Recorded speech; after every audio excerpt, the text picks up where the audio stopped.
Hey everyone, this is Shahid with the Pakistani American Creative Show. आज हमारे episode में एक बहुत अहम शख्सियत आई हुई हैं बहुत दूर से, तो हमने सोचा कि हम ज़्यादा देर ना करें, उनको माइक अप लगा के यहाँ बिठा दें। तो आइए सुनते हैं हम्माद खान की कहानी, हम्माद खान की ज़बानी। अस्सलाम वालेकुम हम्माद, कैसे हैं आप? वालेकुम सलाम शाहिद, बहुत ठीक, thank you for having me. Zabardast. Thank you for coming. And as we were just talking, that I saw that post and I just could not stop myself and asked, Shuja to share your information, and now here we are. That's great. So thank you very much for coming and agreeing to talk about your films, your career, and everything. So tell our audiences a little bit about Hम्माद Khan. What really made him come into the films? I mean, are you the youngest kid that the parents just did not want to pay any attention to, or what's the story behind coming into this? Because most our parents want our kids to be engineers and doctors. So what went wrong with you? Yeah, what went wrong with me? No, I'm the opposite of the youngest kid. So I'm the oldest kid. So even more of a controversy. More disappointment. More of a disappointment, perhaps. And I also come from, my father was a barrister, so you can imagine, so family The of pressure lawyers. was on. Yeah, so, no, actually I came into it accidentally. I didn't go to film school or anything like that. I did do a law degree as per the set path. The family's expectation. That's right. Yeah. But during the course of that degree, I remember finding myself in the wrong library. So I would have to be in the law library, and I'd end up in the film library of the university, picking out titles of videos. And that was the first kind of sign that something's wrong. Jaise aapne kaha, what was wrong? And it was the wrong thing was that there was a light that came on through the love of, like most artists, the love of cinema, understanding that the movies I watched when I was a kid were fine, but there's something more. There's something, it's doing something more, this thing, this moving image. And yeah, that was the spark. But from that point on, it was probably a good 8, 9, 10 years, well into my late 20s, when I decided maybe I should try something myself. And I am sort of an exiled, filmmaker from, I was born in Pakistan, but I grew up in the UK. So I wanted to reconnect with my country. So learning the tools myself, and digital video in the time was coming through for the first time, so it was possible. And thinking about Pakistan, this is just sort of after 9/11, so 20 years ago, more than that. I decided to try it myself. So I got very interested in the idea of DIY. You can do it yourself. Pick up a camera, learn how to shoot, edit, and then see if you can get it out there. So yeah, it was a very organic process. I'm a bit of a geek when it comes to the tools, the cameras, and the actual technique of filmmaking, which is I think it's invaluable in my opinion. I think the question is, if you're a good storyteller, you gotta know the tools that will help you tell your story. I think so, and it's also about empowerment, because back in the olden days, you couldn't even dream of becoming a filmmaker. It's the digital technology that has enabled all of us. Exactly, and now I mean, it's insane. I just bought the best iPhone, and I'm like, maybe I don't even want a camera anymore, because this phone is incredible. There are iPhone festivals. Films made by phones. And the difference, you can't even tell the difference between. So it's amazing. There's no excuse for anyone not to pick up a camera, but the key thing is to have something you need to say. And so that was the journey. So you mentioned that you grew up in the UK all your life, so you wanted to reconnect. But what a better way to reconnect in a way that gets your film banned in Pakistan. So I was going to come to that. But before I get to that, so you did your law degree. Did you just not wanted to practice law, or what happened there? So basically, after I did my law degree, I also did the bar for a year, and it dawned on me that I told you that I was in the wrong libraries already, and by that point, I knew that there was something here. I wanted to do something in film, but I needed a job, and I didn't really want to be in the courtroom. And I was just lucky enough to find almost the perfect job for somebody who's trying to move away from law into film, and got a job at the British Board of Film Classification.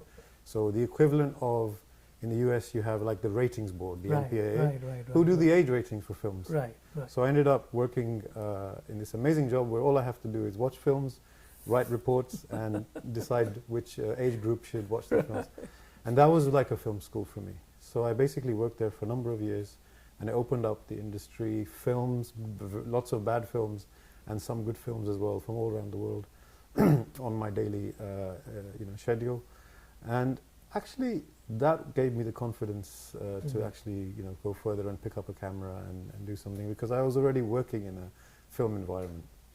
Well, that's also good to know that being a man of the law, if anyone challenges your movie or anything about it, you will be the one defending it. All right. So now coming to your movies. You started with short films, which is the normal path for folks to come into films.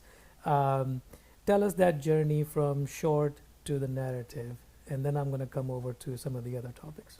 Sure. Yeah. So I started. I made about 4 short films before making a feature film. Was the Explosives the last of it, or Explosions was the third one, and it was the only one in the UK. Funnily enough, the rest were in Pakistan. It was So the very first film I made was in my hometown, my father's hometown of Peshawar. Right. So I kind of started at the roots, my own roots. Right. And this was shortly after like sort of 9/11. So obviously the area was so much under the global attention, eye, attention. So I wanted to explore a different side of some of the social problems that young men face in Peshawar, and things that may lead them astray.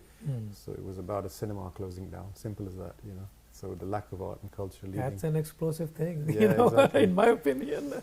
So I think the shorts were a way for me to make mistakes as well, learn about the medium, and become more confident as a visual storyteller, and also to get them out there, like in film festivals for the first time. That just understanding that journey and how it works before you sort of kind of go for the bigger challenge. And it's a huge leap from short films to feature films. So it took some time. Yeah. So Slakistan, and then Anima State. State, and then a very long pause. So tell us your journey into feature films and why such a long pause. Sure. So Slakistan was the first film. It wasn't actually a plan of mine to make that film. And why it got banned. Okay. Yeah. Well, it's interesting because I just told you what my job was in London, which was also working for the UK censor board. So you can have how ironic. So in a way you're saying that you knew it will get banned. I guess I had no respect for the decisions of the Pakistan board, not just as a filmmaker, but even as a policymaker. So that was my point. No, but so Slakistan was actually, it was a very organic idea to do something, again, very DIY in Islamabad, and looking at this kind of slightly more elite group of young people, which is not what you would expect, very Americanized elite.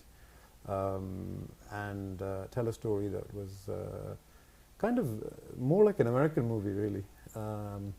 Just like a kind of coming of age story. Coming of age, with very real people.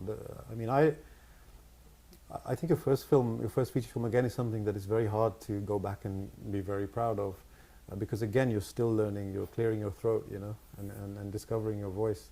But through that process, the only thing I will say is that it was 100% authentic to those people who were in it.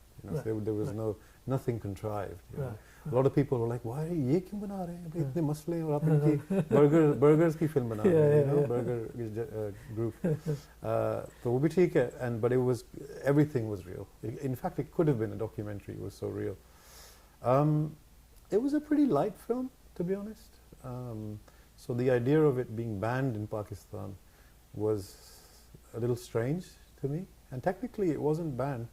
What happened was, after it played a lot of festivals, it got a lot of buzz for a film like that, but the censor board asked for so many cuts to the film. I can't remember, I think it was like 88 cuts. Oh, wow. Which if you calculated it... Death by 88 cuts. Death by 88 cuts. And I realized if I complied with it, I think I have a short film. Yeah. Again, like my maybe short, a microfilm. Yeah, exactly. So if I basically refused, then it was a ban. Yeah. So it was a technical ban because I refused. Yeah.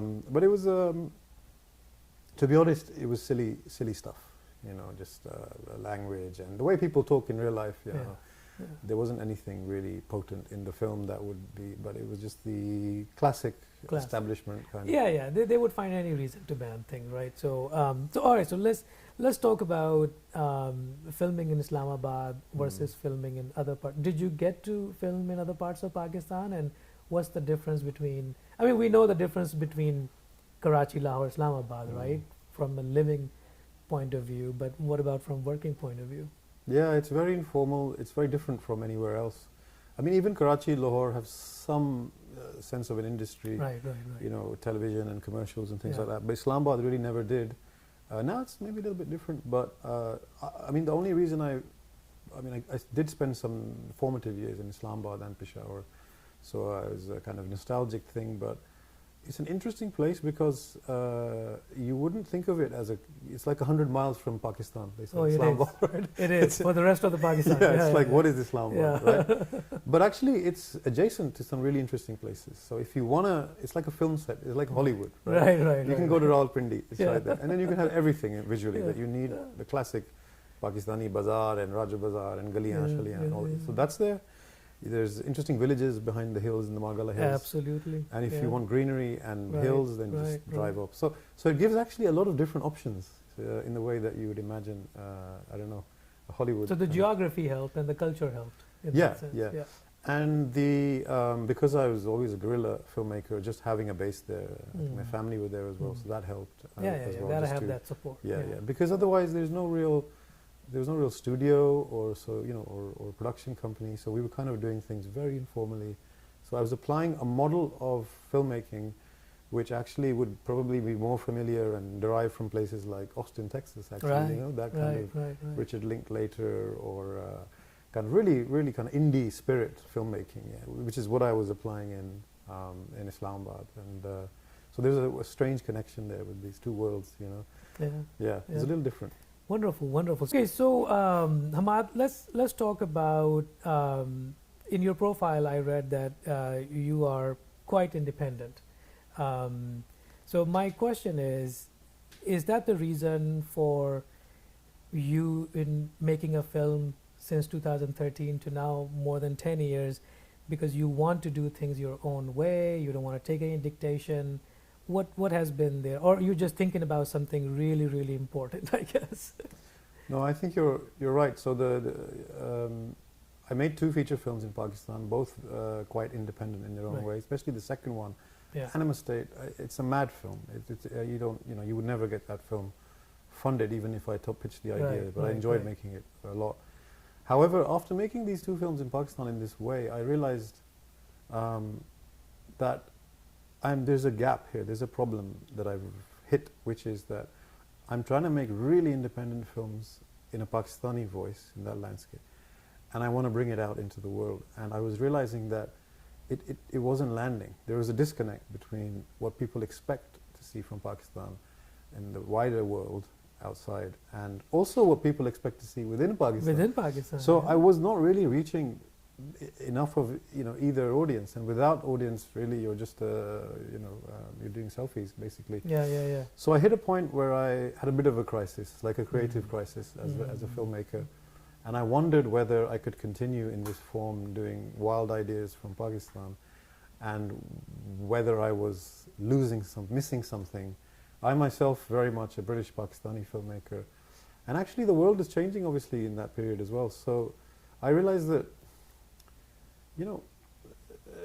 where we are today, if you talk about things that are quite extreme in Pakistan, or worth I don't know, scandalous or controversial, and we were talking earlier, now in the world there's no difference. You can tell the same stories here in the US, in the UK and Europe, Yeah. it's crazy. Society has reached a point where it's crazy. So the idea of going back to Pakistan and telling stories that are, challenging, to me, I just felt a little bit like, well, actually, I think I need to just lift the lid on, another experience, which is of maybe diaspora and maybe something more deeply political about the state of the world, because it's a very complicated thing trying to do what I was trying to do then, which was, almost create a new kind of cinema, right? And this is 2010, 2013, and I think I was a little bit, I felt quite lonely as a filmmaker at that time. Now, I think it's much better. Yeah. I think the door has been opened by a number of films, and subject matter. It doesn't matter what truth you are trying to bring out to the world, as long as it's your truth, the filmmaker's Right. truth. So it's a better time now. But there's other reasons for the gaps as well, which are more about my life, and like Of various course. life gets in the way Yeah, of Life art gets all in the the way time. all the time. Yeah. Yeah, but it is quite a gap, and I recently just shot a film in the UK just to warm up again. Yeah. So my next question was, being in the UK for that long, I'm sure these ideas must have crossed your mind to do a hybrid film, which goes from England to Pakistan or Pakistan to England. Some stories, because I imagine there are Pakistanis living in UK are much older, previously than the US. So have you done or thought about anything like that subject matter? Yeah, I have a project. This is not what I shot, but it's what I'm trying to shoot next, which is very much a story about a British Pakistani cameraman, who shoots documentaries for an agency that, to be honest, doesn't look like a good thing that he's doing, and he opens his eyes to a much bigger, if you want to say, sort of conspiracy about the way his people, our people, are being portrayed on the screen. Yeah. So it's a subject very close to my heart, about the role of media and narratives. But in a way, it's a personal story for this guy as well, who is learning about not just the state of the world around him, but historically, empire and colonialism, and how actually, brown people have always been co-opted by powers, whether it was with the gun or with the camera. So that's what the story is. I'm really excited to try and make this film, because it's kind of bridging worlds. Yeah, absolutely. Well, as I often say at the end of every interview, that time is the only enemy.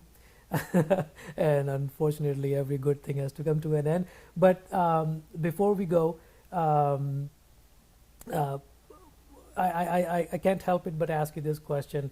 So the name of this podcast is Pakistani American Creatives. What is the state of Pakistani creatives in the UK? I think it's exciting. I wouldn't say that it's exploded, but it's an exciting. I mean, you have one person like Riz Ahmed, or I'll give you an example. There was a young filmmaker who used to come to my screenings in London. She would be at the Q&As, and she would stop me afterwards. And I remember her telling me that, I want to make films. This is when these films were coming out. Her name is Nida Manzoor, and I was like, do it. And and there was a short film she made. I connected her with a short film festival. It played. Nida Manzoor is one of the most exciting, in-demand Pakistani filmmakers. She's won a BAFTA award. She has a television series called We Are Lady Parts, about a female Pakistani punk band, and there are more like her as well. So it's really opened up kind of the diaspora to the industry, which is really exciting actually. So I would say it's in a good place, but I think, again, you need more diversity of stories and voices within, because we aren't one type of people. We are 1,000, a million, so we want to see that more. Well, more power to you. And I guess, thank you. I think we're going to be seeing something from you in our festival next year. Fingers crossed, I hope so. Absolutely. Yes, I'm excited just listening about it, Thank you very much, Hammad.